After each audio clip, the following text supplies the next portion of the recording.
Welcome back to the BumbleKast, everyone. I'm your host, Ian Flynn, the Bumble King, and joining me is my partner in crime, Kyle JCRB Krause. Hello. Stick 'em up. I'm a criminal. I'm a partner of the criminal. I don't know where this is going. Where's this going, Ian? Straight into the ground so far. Oh, well, you're welcome. Bonnie and Clyde, we ain't. No, we are not. Because frankly, I just don't have the figure to be Bonnie. Yeah, I know. That's fine. So, in recent news, they finally announced the Nintendo Switch and gave us all sorts of details. Yes, they did. We've discussed this at length in previous podcasts, going, we really want those details. Yep, and now we have the details. And how now, you liking them details? And now I'm just like, eh.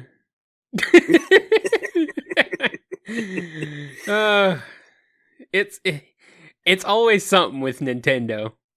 Yeah. They're always like, the things start out looking real good with Nintendo, and then you get that face smack moment with them where you're like, come on. I love you guys. I love Nintendo, but come on, you guys. You can't keep doing this. Let's address this one first thing is a lot of people are up in arms about the paid online. The fact that it's paid doesn't really bother me, but... No, I mean, it stinks. It's more money. Sure. But who do you think is going to be paying for the servers, Right. I mean, as much as I enjoy the ability to just go online and do whatever, those servers have to be maintained. They have to be funded. The staff to make sure that they don't get hacked and that they're, optimized and all that. They have to be paid. We are not living in some beautiful socialist video game utopia yet. Once we're all plugged into the Matrix, that'll be different. We're working on that. We got VR. We're working on it. So, the fact that they have to ask people for money to provide a service doesn't rankle me at all. No. I think the main thing is, right now, these days, just access to playing online, paying for access to play online, that doesn't cut it anymore. There's all these value-added things that Xbox Live and PlayStation Network do, like free games every month. And in Xbox's case, you get to keep those games forever, regardless of whether your account lapses or not. Nintendo is doing that one free virtual console game per month, but only for the duration of that month. So a 1 month free rental of a virtual console game, an NES or SNES virtual console game. To me, that is not a good value for paying for a service like that. Not in the slightest. Not at all. Almost insulting. It almost is, yeah, because these are virtual console games. As great as Nintendo's classic library is, I'm a big retro gaming fan. That's just not a good value in terms of just giving us one per month, and then you only get it for that month is kind of, it's a really terrible model. And I hope that they look at some of the feedback and improve that, because that's unacceptable to me. So. I'm also curious how the virtual console is going to move over from Wii U to Switch, because one of the things that ticked me off when they went from original Wii to Wii U was that if you wanted the virtual console games you'd already purchased, you had to purchase them again, but at a discount. Mm-hmm. Now, I'm already paying you again for the product I already bought. And now I have to pay you again? What's the incentive of ever buying it if you're just going to keep charging me repeatedly for what's basically used goods? Yeah.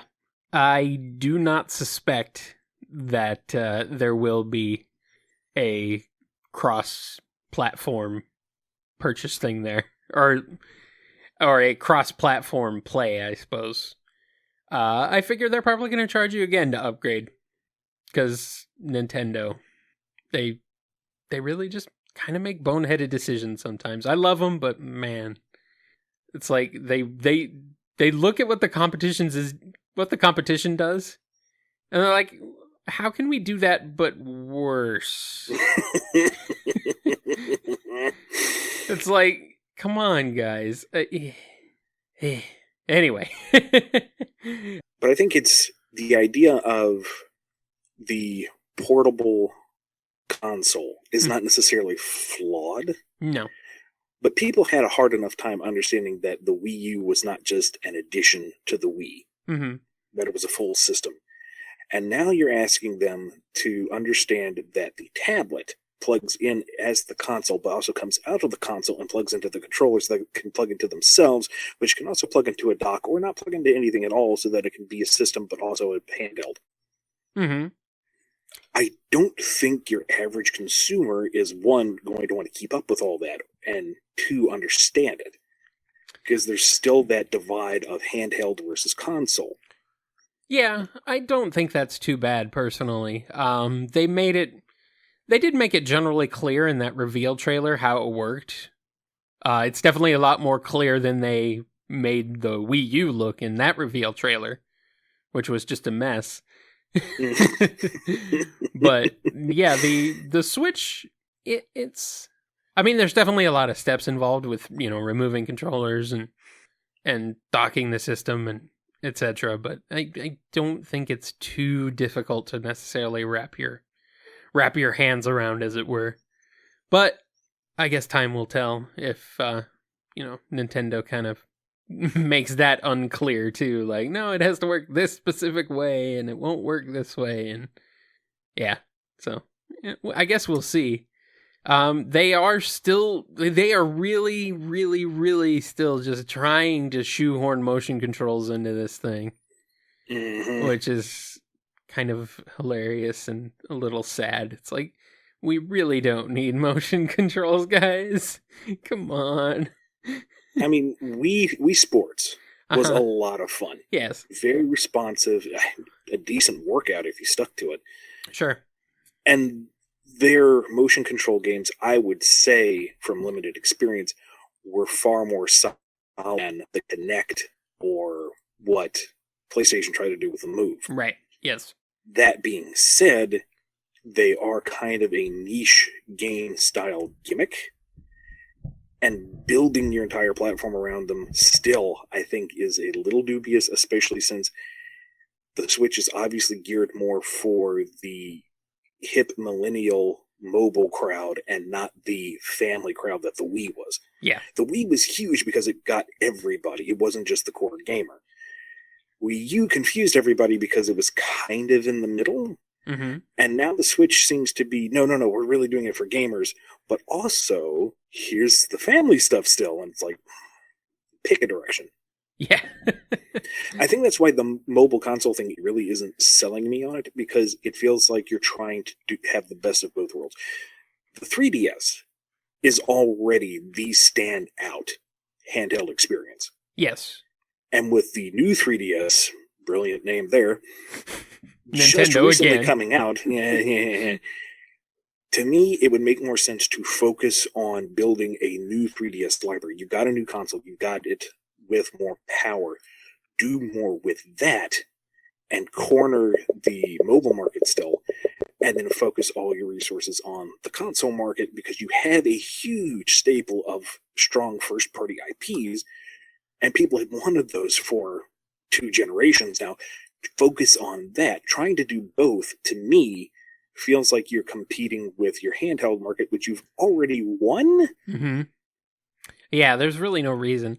Although, I guess they're trying to compete with the overall mobile market, which I guess, but they're also in that market now, creating software for that market, so are they kind of trying to cannibalize themselves? Another worrisome comparison I've seen is that, the idea of console-level experience on the go was already tried on the Vita, and we all know how well that did. Yeah. So, I don't know. I'm very wary of it. It's pretty much on my yes, I'm getting it list because Splatoon 2 is coming. And if we don't have that in the house, I don't think Aaliyah will speak to me anymore. And while the official information has come out as of this recording, Fire Emblem Warriors was announced. Yeah. And I want that purely on the experience with Hyrule Warriors. Yeah, I would agree. Me too. I do want to play that. I mean, if it's pretty much the same thing, just with the Fire Emblem cast that I'm not even that familiar with. Right, me neither. I'm on board because Hyrule Warriors was tons of fun. Yeah. I have not even come close to completing it. And I've sunk, I don't even want to think about how many hours. If it's more of the same, just with a new cast, I'm good. I'm sold. I'm done. I know it's going to be fun. I know it's going to be pretty. I know it's going to be satisfying. Just, here we go. Open the door. And I guess along that line, I might as well get Breath of the Wild for it while I'm here. Yeah, maybe. I mean, to go ahead and put Sonic Mania on there, but I've already got the pre-order on the PS4 version. I don't want to run the risk of losing pre-orders in the shuffle. So yeah, I'm just picking up. I don't know. I'm getting PC version of that. So it's all show off. How am I show off? That game could probably run on practically anything. I'm sure it could run on your computer just fine. Well, let's not say things we can't take back. We can find out right now. Go get the Sonic CD for on Steam. You can find out if it runs on your computer. It's the same engine. Point being, in the end, the Switch is not something I'm excited for. Right. It's almost more of an obligation to certain brands and IPs that I want to follow. I probably won't pick it up in the first year. I rarely pick up consoles in the first year anyway, so that's nothing new. I am not a super late adopter generally, but I tend to wait a while. So. Look at you showing restraint and maturity. Good man. Good man. Well, it used to be that I just didn't have money. I mean, I still don't have all that much money, but I mean, yeah. And also, I have like an enormous decades-long backlog of games that I probably should play instead of wasting time doing other things with my life. But oh well. No. Add to the pile. Yeah, I know. That's More the problem. I have games. Yeah, just games that have not been even put in the system yet. I don't even know if they work. They're probably broken. I haven't even opened up the box yet to see if there's a disc in there. There might be. I might have a bunch of empty boxes on my shelf. Now, all these concerns aside, the fine gentleman over at Nightworks, which we'll have a link down in the description, actually has gotten me a press pass to see the Nintendo Switch in action next week. So I'm hoping that my experience hands-on will reverse my opinion of what I've seen online. Mm-hmm. Maybe. Yeah, I think that might help a lot, we'll too. I'm sure Best Buys will be getting demo units all over, so I'll probably have a chance to play around with it myself soon. Mm-hmm. Within a I'm just month or over two my here. Special status. Right. Of course. You always... You know what I say? Whenever you have a special status like that, you should always gloat about it. Because you never know who might be listening and might be impressed. Or gunning for you. Don't gloat, people. It's not pretty. Or it's jealous. Yeah, you want to make people as jealous as possible. That's the only way to live life. No. Okay. You know I'm just being a contrarian to be a jerk, right? No. I'm actually backpedaling. I feel too egotistical. I'm joking. No. I am joking. But maybe somebody should be jealous of Ian. How much to be jealous of? Hey, man. Hey. People will get to play the Switch soon enough. It's not like it's some unattainable thing they'll never get to play in their lives.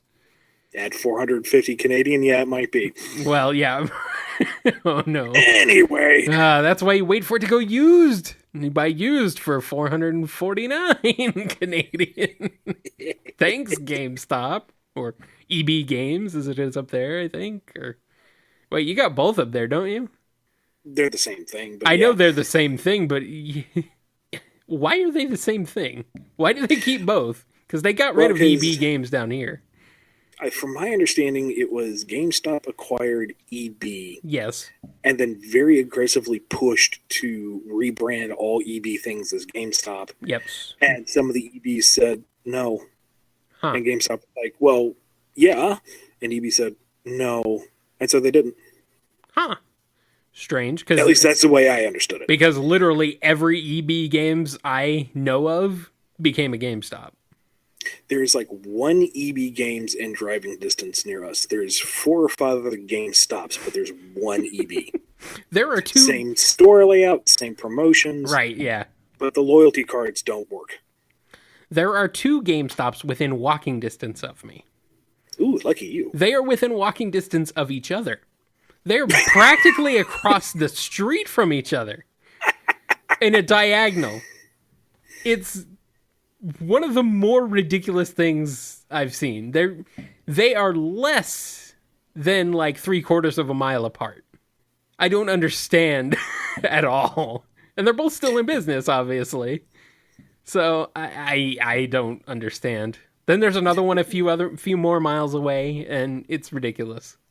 What you should totally do is buy a used game from one, put a little tiny mark on the case, and see how long it takes to get restocked at the other store.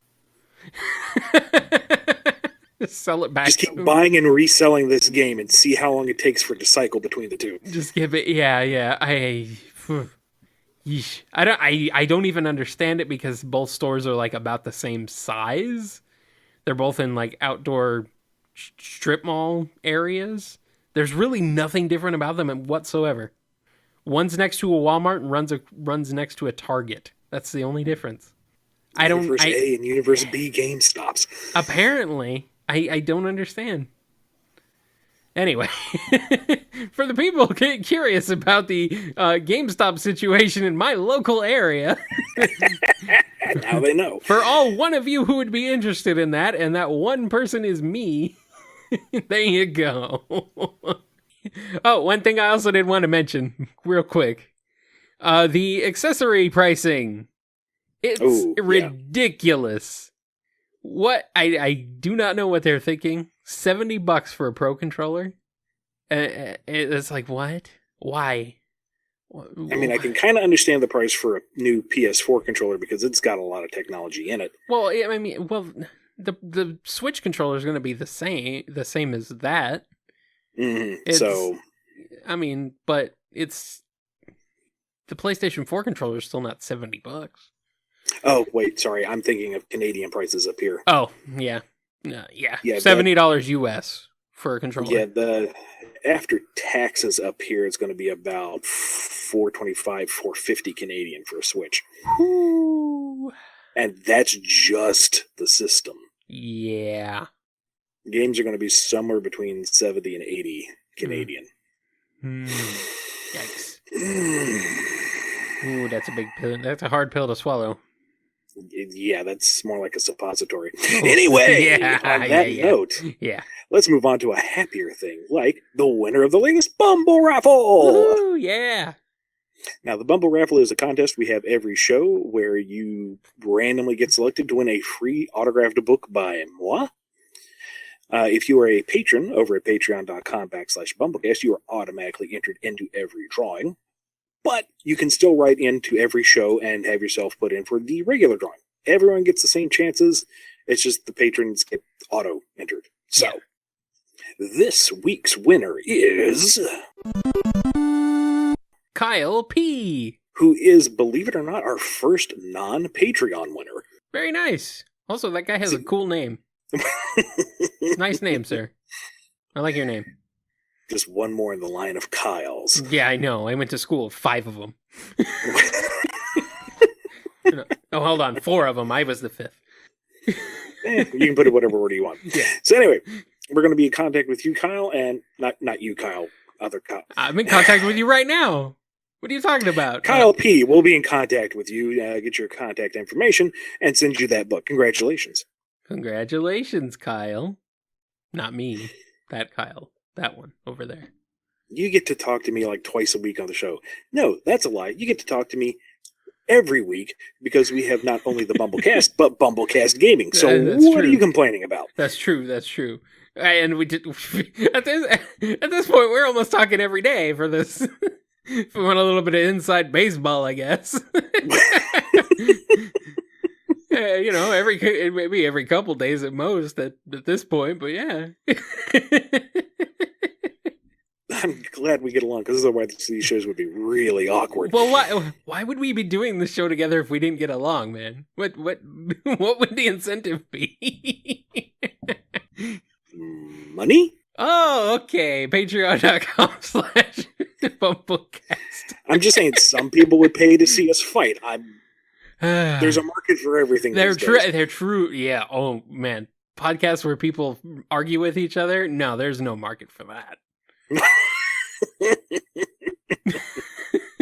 Maybe that's it. Maybe we've missed our niche. We get along too well. Yeah, that's the problem. Yeah, that might be the problem. Actually, we need like a debate show. We've tried to have debates on the show before, and it's like, I believe this, and you're like, yeah, that works. Well, that's fine. Or you say, I'm of this position. I'm like, yeah, I agree. I know. We really need to find something we disagree on that isn't political or religious or anything like that. I can't think of anything we disagree on. Not really, no. Nothing of real substance, at least. No, not really. We're very much on the same wavelength most of the time, I think. It's weird. Well, we've complained about the Switch. We've floundered for a direction. Give me a topic. Let's talk about something for this show. You know what? Let's talk about something a little bit more, I guess, kind of a general writing topic, I suppose, or a creating topic. Let's talk about cerebral. Yes, let's talk about characters and characterization. Something that you have quite a copious amount of experience with. A modicum of experience, I would say. Yes, especially as of late. Just like how to go about the process, the philosophy behind it, the thinking, the mechanics. I guess maybe give your approach. Like how would you design like a new character, or what is your thinking of coming up with characters? Oh shoot! Well, I guess it depends in part on what the scenario is. Mm-hmm. Like if it's an original creation, if you're creating the cast for your story, the question would be, what is the point of these characters? Like if you're looking at it from the plot first, how do these characters both move the plot and are affected by the plot?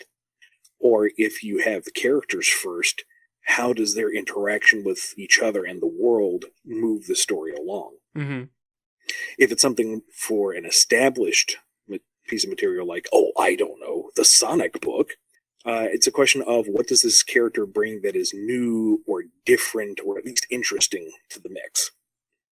When we were doing all the world building in the Shattered World arc, every one of the characters that was put in was with the question of, okay, what do they bring to this that feels like it fits into Sonic's world and makes things more interesting for the core cast?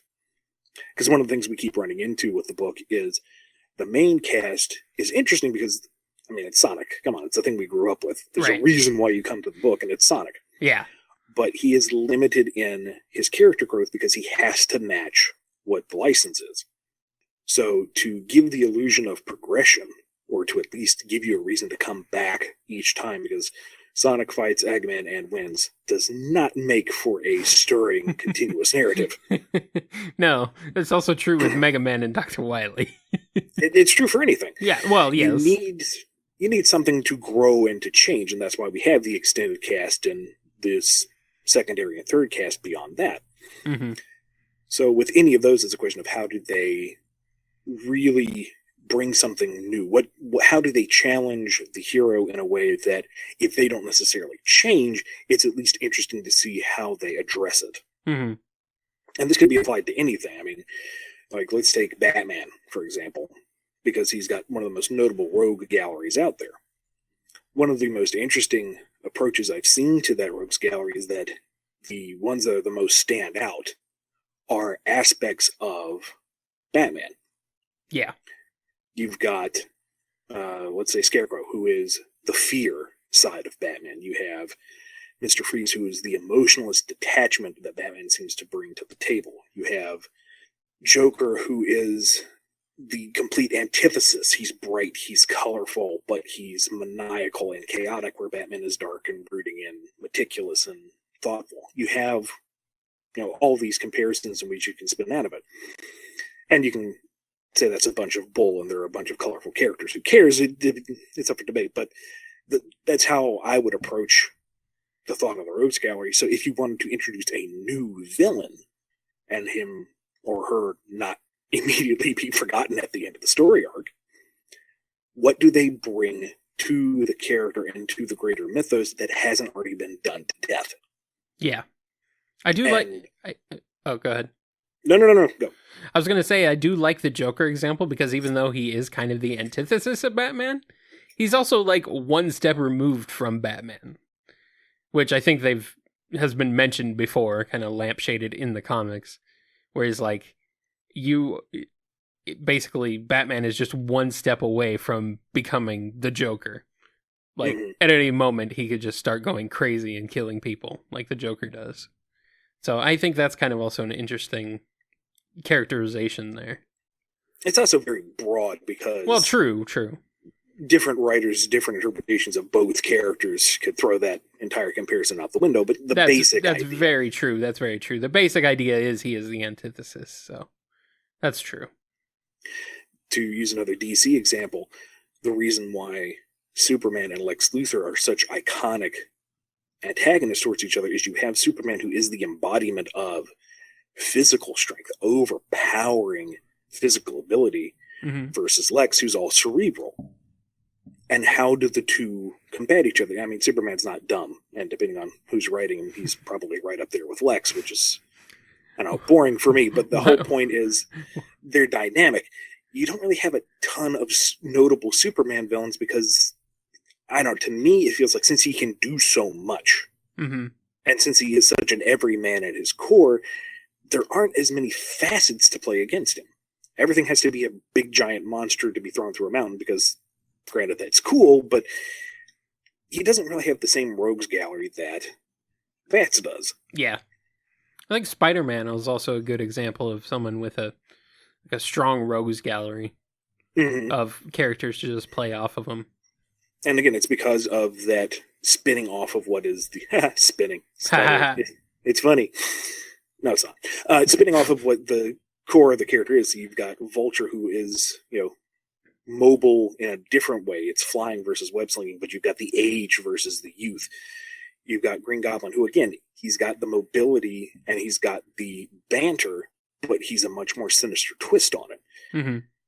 Dr. Octopus, who's got the multiple limbs vision going on. Again, the mobility about being able to move and being able to strike in so many different directions, but his is all mechanical, whereas Spidey is just fast. You've got the intelligence of someone who is seasoned versus the intelligence of someone who is naturally gifted. You have Rhino, who's another, animal-themed villain and who is not mobile, but he's so large and so immobile that all of Spidey's strength and speed really just bounces off him. You have the theatrics of Mysterio versus the theatrics of Spider-Man. You have the misdirection versus the red and blue tights right in your face. There's lots of ways to do this. Yeah. I wanted to ask, how do you approach designing a character, like coming up with their story? Do you generally come up with backstories for most of your characters? Do they have origins most of the time, or do you kind of come up with the core character first and then maybe come up with a backstory later? Or I guess it would depend on the character, but I guess in general, when you need a character, do you come up with everything, or do you just kind of do what you need and then come back to the rest later if needed? One of my problems is I come up with everything for everything. I've got design documents multiple pages long, and all you really need is something simple. But I don't know, it's a philosophy that Aaliyah and I both work under, is that you need to know where you're going. Yeah. You don't have to have every single step planned out, because that doesn't work. You never know when a new idea comes in or if something comes along that needs to change it, but you need to know where you're going so that you're not just floundering around and trying to piece it together later. With pretty much any character that I'm introducing, I try to figure out what is their motivation and where does that come from. It's all nice and good for them to fight one another, but why? What is that interaction? I guess let's go back a bit. Let's pick up Scourge when we were revamping Evil Sonic. Now, Evil Sonic in the old books was a really good example of how to do a character badly. That's very true. Which, not to be, snarky or anything, but it didn't have any depth to it. It was Sonic is evil, therefore we're going to give him a couple of visual tropes, which is the old greaser biker look. Yeah. And he's evil because he just is. That's the antithesis. Yeah.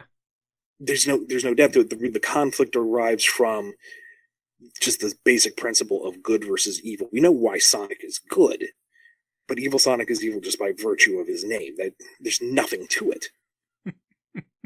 So when we put so much effort into revamping him to Scourge, and I think a large part of that goes to Patrick Spaziante's redesign, which looks really cool. Yeah, that's true.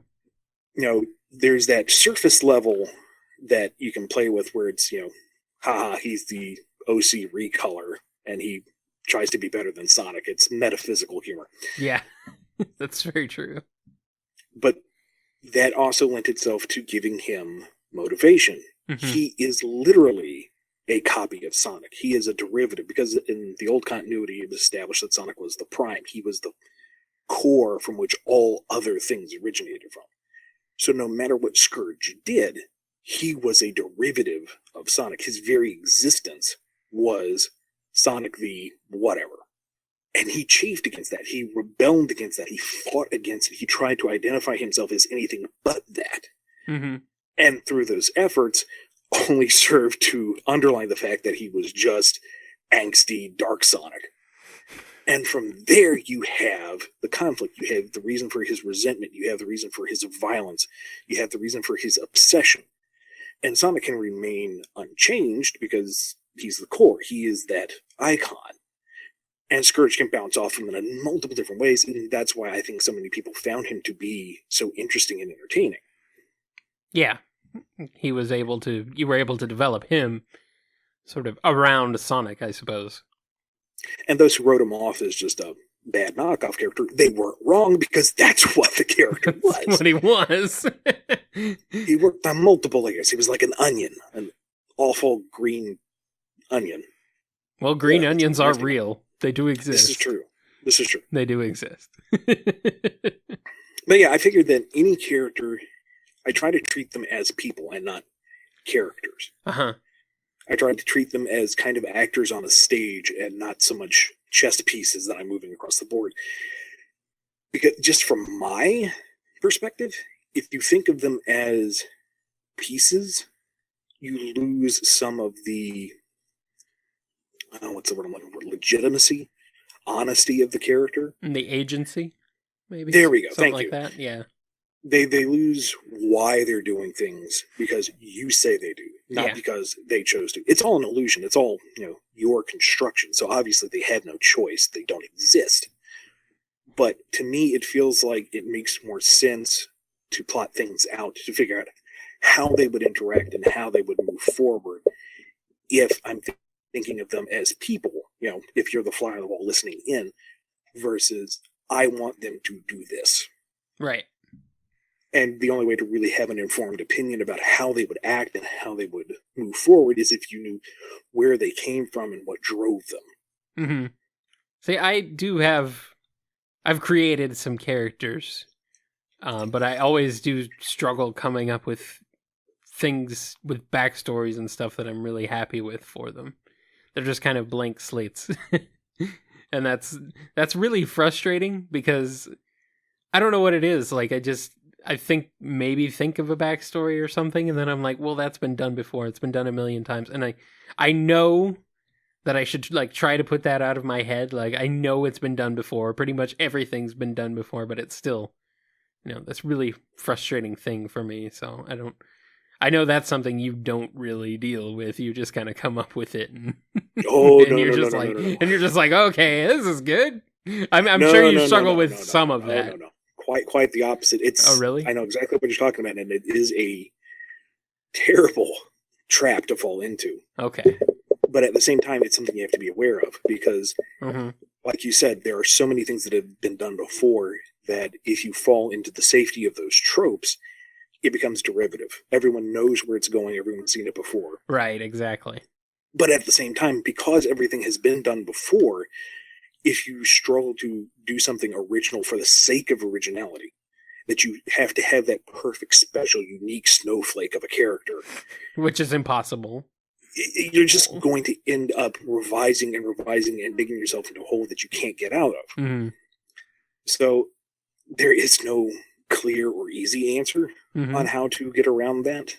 For me, I think it comes down to create the character that you are interested in, see where the pitfalls may be, if anything's too predictable, and again, see where they would naturally move forward. I feel like that kind of fights the tropes a little bit. If it isn't you trying to make your character do a certain thing, it's they choose to, and maybe they'll go in a direction that you don't immediately enjoy. Like character A, by the nature of their character, wouldn't go into the burning house, but you need them to be heroic. You want them to save the baby, but they wouldn't do that. So how do you work around that? Have you written a character that is unlikable because they won't save the baby from the burning house? Or why is it will they not go in there? What is it about them that makes them say, let the fire department handle it? And from there, that just creates the conflict that becomes interesting, which makes the reader engaged with the character on whether or not they like or hate them. And that's another big thing, is you don't have to have characters that people like or agree with. Right. I think a big problem that a lot of feedback online is these days is people thinking that if character A says or does something, therefore they must be a mouthpiece for the writer, and therefore you can hate the writer. Yeah, that is very common. That's not right. That's wrong. No. The whole point of writing is to have multiple perspectives, have multiple voices, multiple characters. Yeah. You're not supposed to root for all of them. You're not even supposed to like all of them. I struggle with that too, because I want to like I personally want to like all of my own things. So it's like coming up with something I don't like is kind of difficult. I guess I can find something to like about them. Maybe it's you got to make them multifaceted so they're not just always a jerk. There's a number of templates and worksheets out there for filling out a character's biography that doesn't have anything to do with where they're from or what level of ninjutsu they're experts at or whether they can wield the lightsaber, but simple stuff like what's their favorite color, what is their favorite food, what is their pet peeve, what is it that they're superstitious about. And it doesn't necessarily have to come up in the story. If character A likes bananas, you don't have to go out of your way to have them saying, oh, what a lovely bunch of bananas. But it gives you a reason to think about who they are. Why do they like bananas? Well, it was because they went out with their uncle one day and to an open market, and they looked at the yellow fruit and said, what is that? And they said, that's a banana. Why don't you try it? And they like it. And that's the last fond memory they have of their uncle before he was eaten by a rhinoceros.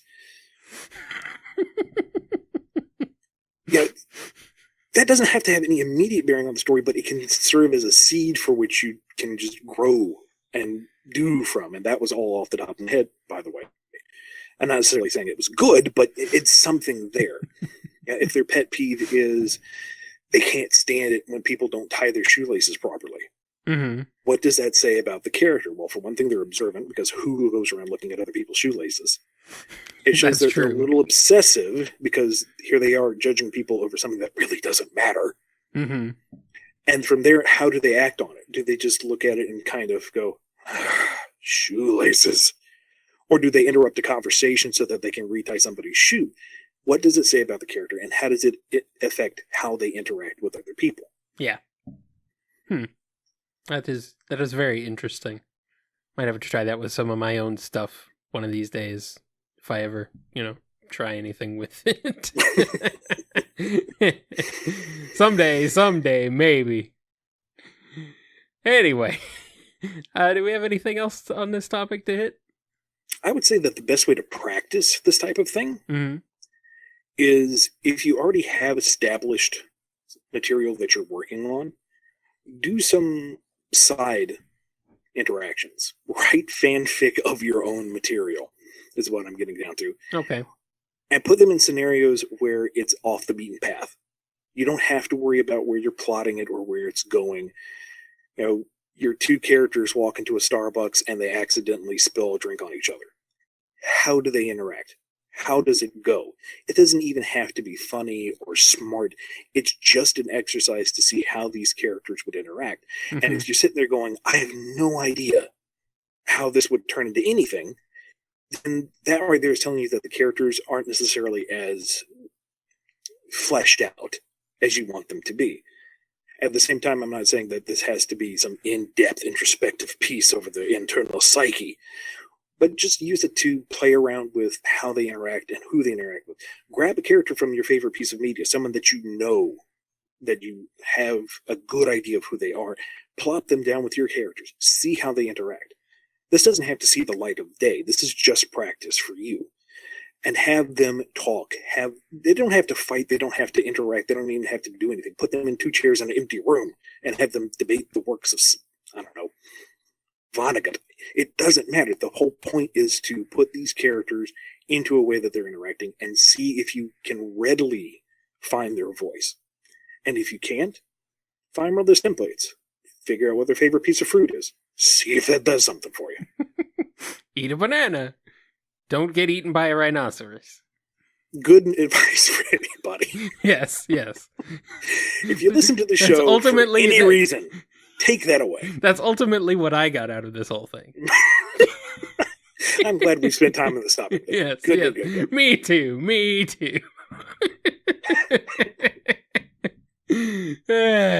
All right. Are we ready for some Q&A? Yeah, let's do something different. Let's answer some other questions. All right. Well, first off, if you want to get in on this Q&A action and you want to submit a question to us, you can hit us up via email at BumbleKast@yahoo.com, on Twitter at IanFlynnBKC or at KyleJCRB using the hashtag BumbleKast, or you can comment or send us a message on Patreon, and we'll pick it up from there. First up is the Patreon priority Q&A from our lovely patrons over at patreon.com/BumbleKast. First up is Sam Cybercat.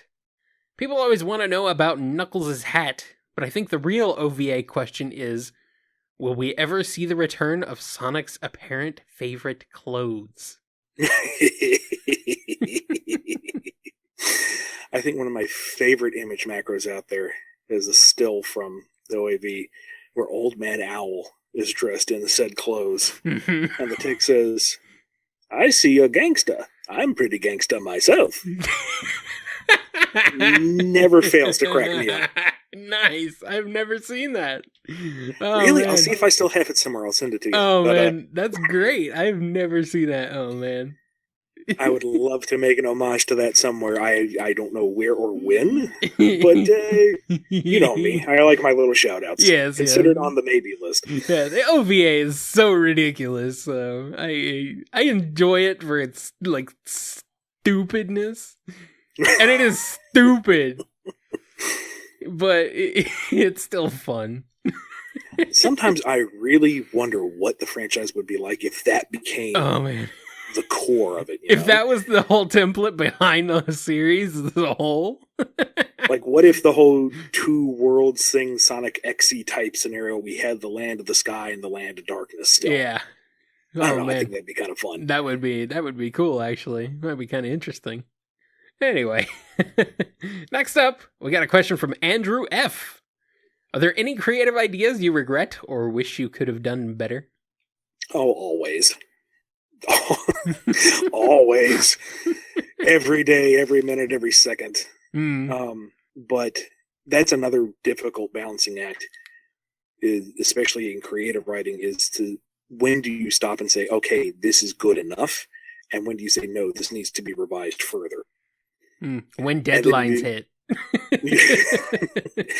That's kind of a deciding factor, yeah. But there's also, what does the editor want? What does the licensor want? What is the climate of the book at the time? Because what's going on around it can have an effect. Mm-hmm. So there's certainly things that I wish I could take another pass at. But I think for the most part, what has been published is about the best we could have done with it, given all the circumstances at the time. Sure. You have to learn to let go of some of these things and Like the handrail of a roller coaster, I really don't want to let go of most things. Yeah, you kind of have to be careful, though. Maybe some of them come back and bite you. There's that, too. Yeah, so. You're like, oh, man, I shouldn't have done that because now that ruins this thing. It's like, Yeah, at which point does it become the third time Lucas messed with the trilogy, you know? It's sometimes you just gotta let it be. Yeah, no remasters for you. No special editions with added explosions and music scenes. All right, and our last priority question comes from Michael B. Are air charms the only underwater breathing device someone can use / only allowed to use in Meropis? Or could somebody use something more technological like an air necklace or a scuba apparatus? Oh yeah, anybody can use anything. It's not like you come down there with your snorkel gear and they're like, no, you must only use Meropis air charms. You have 30 seconds to change, otherwise you drown. Why not? No, with Meropis... With Meropis or any of the other underwater cities, however you manage to breathe under there is how you breathe under there. They obviously have the air charms as a means of letting visitors come in, but there's no restriction on how you breathe down there. Okay. I guess that would make sense. I'm guessing scuba gear is a thing that would exist in the comic universe. I mean, yeah, why not? One of the things I keep coming back to with Sonic in particular is in the classic era, there really felt like the technology level for most of the people was fairly bare bones. Not bare bones, but a little antiquated. The fact that it's a biplane and not anything more advanced. And the idea that Eggman has the super advanced tech that puts him over the edge is kind of interesting. But that all went out the window with SA1. So I think it would be interesting to see a take on Sonic where Sonic and all his fuzzy buddies have only like World War II era tech to work with, whereas Eggman has 23rd century material. That could be interesting. I mean, I guess Boom kind of does that, but Tails can conjure any manner of weird things out of 2 coconut shells, so it isn't quite the same, but then again, Boom is also playing things for more fast and loose and funny, so. Yeah. Sonic 1 has those goggles, though, that goggles item that never actually was implemented. I think, was it confirmed that was to allow Sonic to breathe underwater, or was that just conjecture?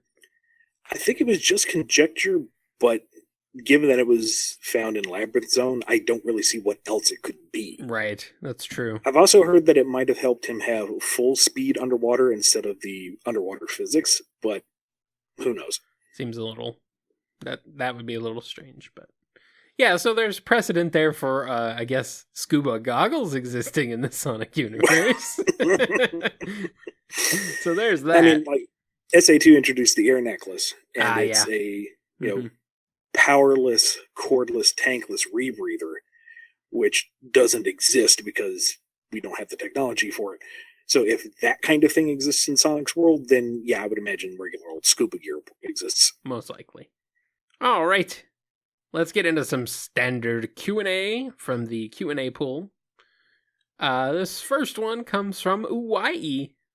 I see ideas and references from other works in the comics here and there, but are there any ideas / works that you wish you could adopt into the comic but can't or couldn't or wouldn't or anything like that, I suppose? Not really. I mean, I try to measure the homages to what is appropriate for the series and not overburden it because I don't want it to become, references the comic. There's been 1 or 2 that I've tossed in there that was deemed too on the nose or wasn't really working as a gag. And it's like, oh well, toss it out. But nothing really crucial or memorable. I see. All right. And this next question comes from Super Black Luigi. If there was ever, through some crazy miracle, a Sonic animated TV series based on the current continuity in the Sonic Archie comics, if you were asked to write for it, would you take the offer? How would you go about introducing the Freedom Fighters, the world, and the rest of the cast to the small screen? If you had control over it, would you prefer 2D animation or CGI? And what voice actors and actresses would you want the freedom fighters to have? Which I think that last one is one we've talked about before, but that's okay. Yeah. Before we get into that, you say Super Black Luigi, and all I can think of is like Black Goku out of Dragon Ball Super. As Luigi? So you've got, so you've got regular Luigi just sitting there going, oh no, and then you've got like this huge, buff, scowling Luigi with flowing black hair and this sinister grin. It's like, oh no! Poor Luigi. He just kind of looks down, lightning crashes, let's it go. Yes. Oh, that's great. Yes. So Ian. Okay, so anyway. would you write the TV show based on the comic you write? Oh heck yes. Okay, good. I'm just checking. I'd write just about anything you push in front of me. It's true. In terms of the approach, let's go ahead and just put the magic hat on this and say I've got complete and utter creative control and ignore all of reality. Even Sega is not in control of this. It's I'm the grand maestro from atop the mountain going, let's go on this. Yes, you are the Super Black Luigi. Sorry, Super Black Luigi, but that title has been usurped. Oh lordy. No, we are not making fun of Super Black Luigi. This name has inspired greatness. Yes, this name is amazing. What I would love to do would be something akin to Young Justice by Greg Weisman, and have a episodic but still continuity-driven adventure series, allowing the cast to be explored in bits and pieces, with Sonic still obviously being the focus. Mm-hmm. I'm old school. I love 2D animation over 3D. There's nothing wrong with 3D. You can do some amazing stuff, but I like good 2D animation. Yeah. So I would love to stay that. I would like to have as much of the old SatAM cast return to reprise their roles. And I don't know, I would be, I guess, in terms of tone, along the lines of the comic. Something fun, fairly lighthearted, but still dramatic and with an obvious plot direction to it. That is never, ever, ever going to happen, but it's nice to dream. Mm-hmm. I would love that. I wish it would happen. Oh well. Maybe in the far-flung future, somebody will figure out how to revive Ian. Or clone him. Be an exact clone from the DNA left on his, I don't know. I don't know where I'm going with this. The DNA comes from the single piece of BumbleKast merchandise that was ever produced and never bought. Oh, man. What am I going to do with this coffee mug? Instead of the Shroud of Turin, it's just the BumbleKast t-shirt. Or that, yes. I don't know. I think a BumbleKast coffee mug. It's like the Holy Grail. A whole room full of various kinds of mugs. Yes. And only the one dusty BumbleKast mug in the far corner. Yes, that's the one that you pick up and it won't make your head explode. Oh, wait, I'm getting my movies confused here, I think. The new Bumble mug, guaranteed not to make your head explode. Yeah. Well, heck, that's a selling point for me. In all seriousness, though, we have a fair number of listeners. If you guys would actually like to see us take a stab at, I don't know, your standard mug and t-shirt thing, let us know. If there's a demand, we'll look into making it. Yeah, we'll try something here. We'll see what we can figure out. Maybe even like stickers or something. If you want a sticker, so you can slap it on your face. Deface various public spots. Do not deface public spots. Or wherever you want to slap it. We'll just have to make sure our website's on there. All right. We're getting off topic here. Let's get into the last question. From Boosalarian Theme, would you be interested in the idea of Sonic Claus returning? See, I tried to look this up Mm-hmm. when you sent me the show notes, and I couldn't find a specific reference to Sonic Claws. So if this is like This is from an obscure bit of Sonic trivia, I'm going to have to actually say I don't get it. It's Sonic Christmas Blast. You've seen Sonic Christmas Blast, right? That one-off Adventures of Sonic the Hedgehog special. I haven't seen the episode itself, but wait. That's the one where Robotnik kidnaps Santa Claus, right? Right, and it makes a robot Santa Claus in place And of then him. is it that Sonic dresses up as Santa and takes over and delivers all the presents in Well, time? basically, Santa retires and makes Sonic Santa Claus. Okay. There we go. No. Why not? You gotta drag me kicking and screaming to acknowledge Adventures of in any format. Hey, I already gave you back Breezy. Hey, you brought Breezy back. I did. That's one of the best things you did. I brought back Wes Weasley. I brought back the Badnik Trio. Hey, come on. Schlimmer. There's some fun stuff in Adventures. There is. There is. There I mean, is. okay. People like it. People like it, and there are things to like about it. There are. I yes. love Robotnik in that show, though. Come on. He needs to stay dressed far more often than he does in the show. Well, yes, but it's still funny. He needs to stay dressed and upright, not nude and rolling around at the speed of.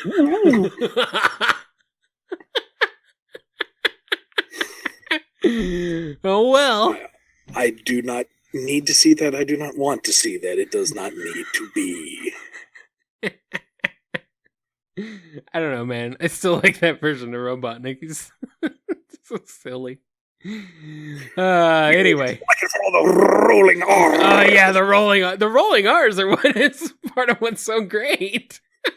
That I will not contest. That is actually fantastic. I know. I love that. I don't know what it is about him. I don't know. It's snooping as usual, I see. He is a fun Robotnik. Absolutely. He is. It's funny because the modern take on Robotnik is kind of like a combination of the two old versions. He's a lot more slapstick. A little bit. Not overtly, but it's definitely elements of both the more dramatic Sad AM Robotnik and the hilariously stupid Adventures of Incarnation. So, I don't know. I kind of like that. I think I do like the current incarnation of Robotnik too. He's fun for being an evil jerk. He's fun. Anyway, I think we're at the end of this podcast, this BumbleKast, as it were. We are. We will see you next week for episode 2 of BumbleKast Gaming. Yeah. And then after that, you will have another week where we have BumbleKast episode 36, and then BumbleKast Gaming episode number 3, and on and on and on forever. Yes. Do we want to announce what game we're going to be playing on BumbleKast Gaming next week? No. Let it be a surprise. Okay. Because we're alternating games too. So, in case you guys were curious, if we're going back to American Truck Simulator this month. Nope, we got another game on deck. We'll have more of the truck, but we're going to vary it up a bit. Yeah, we're still going to be trucking, but we've also got something a little bit more space faring. Disastrous? That too. It's very disastrous. It's very disastrous, but it's all in the name of entertainment, so. Absolutely. Yes. Until then, if you need to look up anything about me, you can go over to bumbleking.com or follow me at IanFlynnBKC over Twitter. And, of course, you can follow me at KyleJCRB on Twitter, or you can find out what I'm doing over at kngi.org, where you can also find archived MP3 downloads of this episode and many, many others, including my other show, Game Fuel, that I stream live every Saturday at 7 p.m. Eastern Time on 8bitx.com. Thanks to 8bitx. And that's it. Before we wrap up the show, we're going to give a quick shout out to all the patrons who make this and BumbleKast Gaming possible. Big thanks goes out to Daniel H., Zephyrflame, Damo, Dwiz Dizdin, John B., Sam Cybercat, Deus Miles, Mike B, Fancy Fool, Connell T, Daniel L, Samuel P, Justin G, Jennifer R, Candy, for now, Andrew F, John M, S. Yavarovich 9X, Alex P, and James K. Thank you all for your continued support. Yeah, there's some new names in there too. That's pretty awesome. Always welcome the new ones. Yes. Thank you very much. That's going to wrap us up for the BumbleKast this week. We will see you next week for more gaming, and the week after that for more BumbleKasting. See you then. Bye for now. Crap, what was I gonna say? This is why we have editing.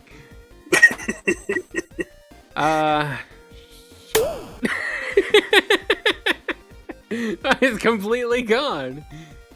Damn it. Hi there, and thanks for listening to the BumbleKast. If you liked our show, be sure to hit the subscribe button and consider supporting us on Patreon. We have some great rewards as well as big plans on how to make the show even better. Also, rate and review our show on iTunes. It gets more folks listening and helps us out, so we definitely appreciate it. Original music composed by Ken Coda Snyder, used with permission. Find more of his music at bc.s3m.us and find the theme song at noisechanradio.bandcamp.com, available as a pay-what-you-want download.